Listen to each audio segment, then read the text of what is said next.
remains at 6.25%, and the marginal standing facility, that is MSF rate and bank rate, at 6.7%.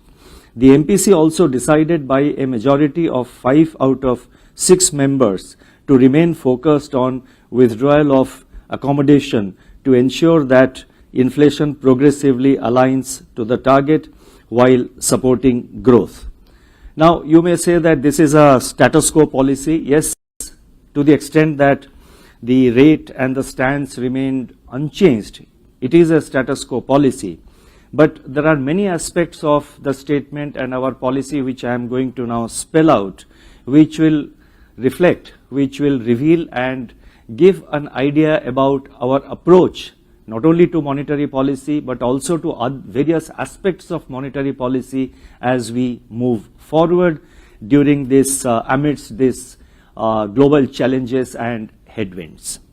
I shall now briefly set out the MPC's rationale for these decisions on the policy rate and the stance. Headline inflation has surged in July, driven by tomato and other vegetable prices.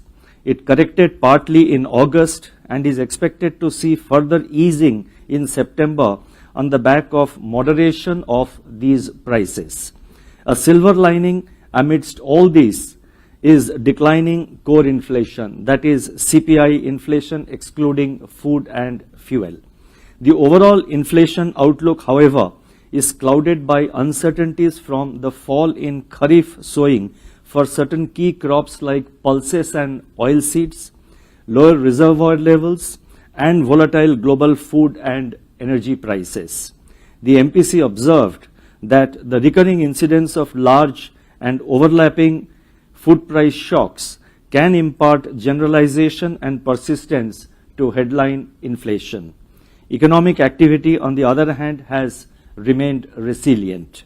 Taking into account the evolving inflation growth dynamics and the cumulative policy repo rate hike of 250 basis points, which is still working through the economy, the MPC decided to keep the policy repo rate unchanged at 6.5% in this meeting of the MPC.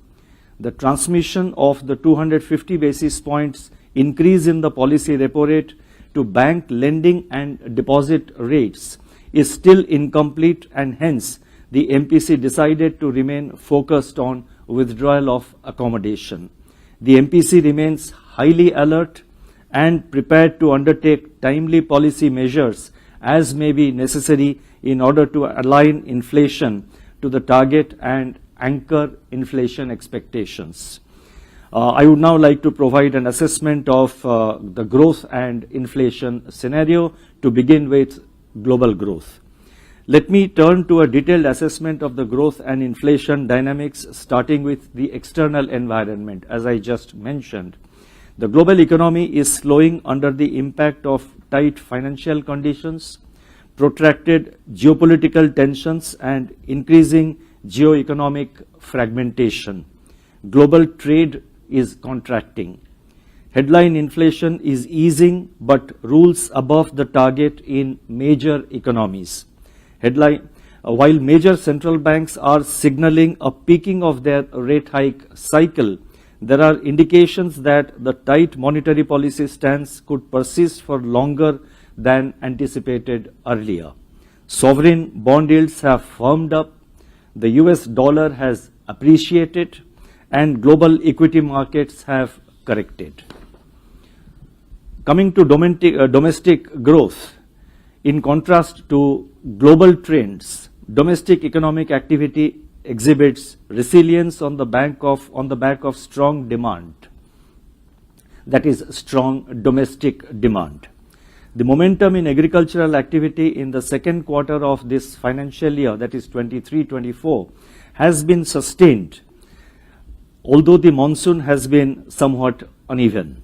The acreage under Kharif crops as on September 29 was 0.2% above the last year's level. The industrial sector extended recovery in the second quarter. Manufacturing sector gained ground in July and August, supported by key sectors such as pharmaceuticals, basic metals, cement, motor vehicles, and food products and beverages. The Purchasing Managers Index, that is PMI for manufacturing, remained robust in September also. Services sector activity is maintaining buoyancy as indicated by healthy expansion in high-frequency indicators in August and September. PMI services, the data of which was just released yesterday, has exhibited strong expansion